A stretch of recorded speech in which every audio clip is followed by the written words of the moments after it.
देखिए, कल 18वीं लोकसभा के सदस्यों ने ओथ लिया। ओवैसी जी हैदराबाद से निर्वाचित हुए हैं। उन्होंने ओथ लेने के तुरंत बाद जय फिलिस्तीन का नारा लगाया। जय फिलिस्तीन का नारा लगाना उनका साबित करता है कि उनका फिलिस्तीन से संपर्क है, फिलिस्तीन के प्रभाव में है, दबाव में है। अनुच्छेद 102 के तहत वो डिस्क्वालीफाई हैं। 102 में साफ साफ लिखा है कि यदि कोई व्यक्ति दूसरे देश के प्रभाव में है या उनके प्रति उनकी निकटता है, दबाव में है, तो ऐसा व्यक्ति किसी भी रूप में अयोग्य होगा और देश का लोकसभा का सदस्य नहीं हो सकता है। वर्ड है in under acknowledgement of allegiance or adherence to a foreign state. मैं हिंदी बताते एक्चुअल वर्ड ये है, यानी अगर आप के झुकाव फॉरेन के प्रति, किसी स्टेट के प्रति है, संबद्धता है आपकी, तो आप इस देश के संवैधानिक पद पर रहने के लिए अयोग्य हैं। इसलिए इस बात को लेकर मैंने माननीय राष्ट्रपति महोदया को कल रात में पिटीशन भेजी है और मांग की है कि 103 के तहत कार्रवाई करते हुए इलेक्शन कमीशन से रिपोर्ट मंगा ली जाए और इनको जल्दी जल्दी अयोग्य घोषित किया जाए कि भारत की संप्रभुता और एकता, अक्षुण्णता को देखते हुए इस तरह के बयान देश की संवैधानिक संरचना को बर्बाद करते हैं, खराब करते हैं। किसी भी राजनीतिक पार्टी ने उसका विरोध नहीं किया। देखिए, मैं राजनीतिक व्यक्ति नहीं हूँ, मैं देशभक्त हूँ, राष्ट्रवाद में विश्वास करता हूँ और देश अमर रहे, भारत अमर रहे, भारत माता का सपूत हूँ। तो मुझे राजनीति से और राजनीतिक दलों से कोई मतलब नहीं है। उनकी अपनी बाध्यता हो सकती है, वो मुस्लिम वोट के लिए सही चीज़ को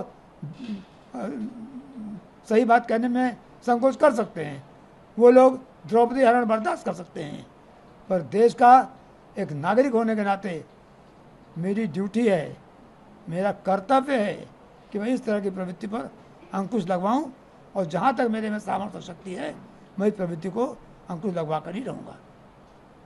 मैं किसी राजनीतिक पार्टी से किसी से गवाह नहीं हूँ, कौन क्या करता हूँ की इच्छा है, पर देश के नागरिक के नाते देश की समृद्धता, एकता को कायम रखना मेरा कर्तव्य है। और जो इसके खिलाफ काम करेगा, जो भारत माता के प्रति, माँ भारती के खिलाफ काम करेगा, उसके खिलाफ आवाज़ उठाना मेरा धर्म है और कर्तव्य है। देखिए, कल 18वीं लोकसभा के सदस्यों ने ओथ लिया।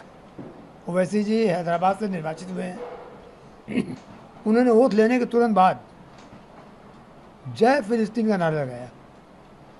जय फिलिस्तीन का नारा लगाना उनका साबित करता है कि उनका फिलिस्तीन से संपर्क है, फिलिस्तीन के प्रभाव में है, दबाव में है।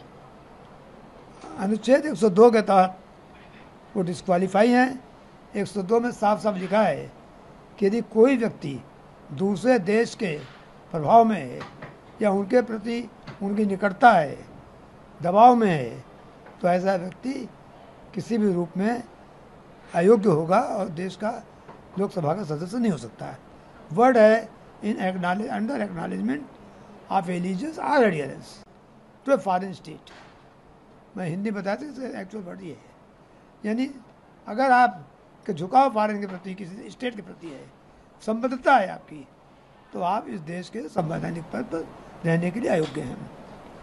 इसलिए इस बात को लेकर मैंने माननीय राष्ट्रपति महोदया को कल रात में पिटीशन भेजी है और मांग की है कि 103 के तहत कार्रवाई करते हुए इलेक्शन कमीशन से रिपोर्ट मंगा ली जाए और इनको जल्दी जल्दी अयोग्य घोषित किया जाए कि भारत की संप्रभुता और एकता, अक्षुण्णता को देखते हुए इस तरह के बयान देश की संवैधानिक संरचना को बर्बाद करते हैं, खराब करते हैं।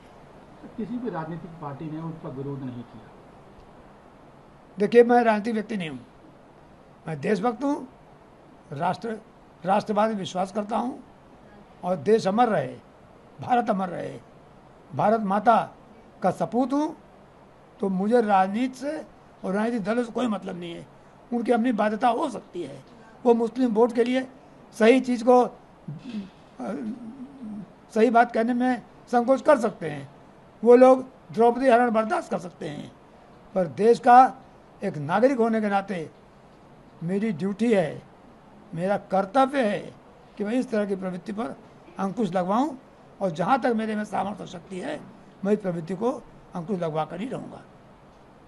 मैं किसी राजनीतिक पार्टी से किसी से खबर नहीं हूँ, कौन क्या करता हूँ उनकी इच्छा है, पर देश के नागरिक के नाते देश की समृद्धता एकता को कायम रखना मेरा कर्तव्य है। और जो इसके खिलाफ काम करेगा, जो भारत माता के प्रति, माँ भारती के खिलाफ काम करेगा, उसके खिलाफ आवाज़ उठाना मेरा धर्म है और कर्तव्य है। देखिए, कल 18वीं लोकसभा के सदस्यों ने ओथ लिया। ओवैसी जी हैदराबाद से निर्वाचित हुए हैं। उन्होंने ओथ लेने के तुरंत बाद जय फिलिस्तीन का नारा लगाया। जय फिलिस्तीन का नारा लगाना उनका साबित करता है कि उनका फिलिस्तीन से संपर्क है, फिलिस्तीन के प्रभाव में है, दबाव में है। अनुच्छेद 102 के तहत वो डिस्क्वालीफाई हैं।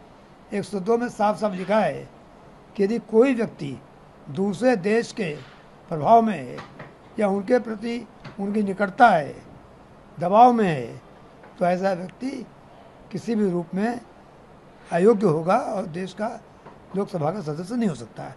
वर्ड है in under acknowledgement of allegiance or adherence to a foreign state. मैं हिंदी बताया था, एक्चुअल वर्ड ये है, यानी अगर आप के झुकाव फॉरेन के प्रति, किसी स्टेट के प्रति है, संबद्धता है आपकी, तो आप इस देश के संवैधानिक पद पर रहने के लिए अयोग्य हैं। इसलिए इस बात को लेकर मैंने माननीय राष्ट्रपति महोदया को कल रात में पिटीशन भेजी है और मांग की है कि 103 के तहत कार्रवाई करते हुए इलेक्शन कमीशन से रिपोर्ट मंगा ली जाए और इनको जल्दी अयोग्य घोषित किया जाए कि भारत की संप्रभुता और एकता, अक्षुण्णता को देखते हुए इस तरह के बयान देश की संवैधानिक संरचना को बर्बाद करते हैं, खराब करते हैं। किसी भी राजनीतिक पार्टी ने उसका विरोध नहीं किया।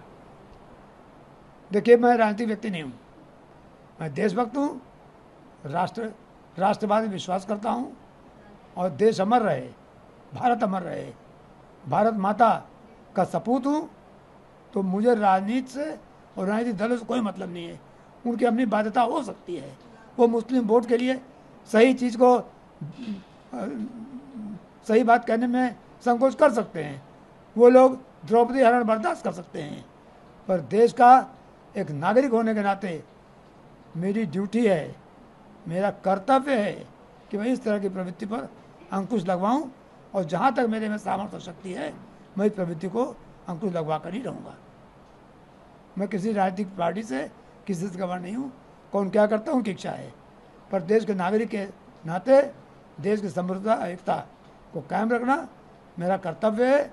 और जो इसके खिलाफ काम करेगा, जो भारत माता के प्रति, माँ भारती के खिलाफ काम करेगा, उसके खिलाफ आवाज़ उठाना मेरा धर्म है और कर्तव्य है।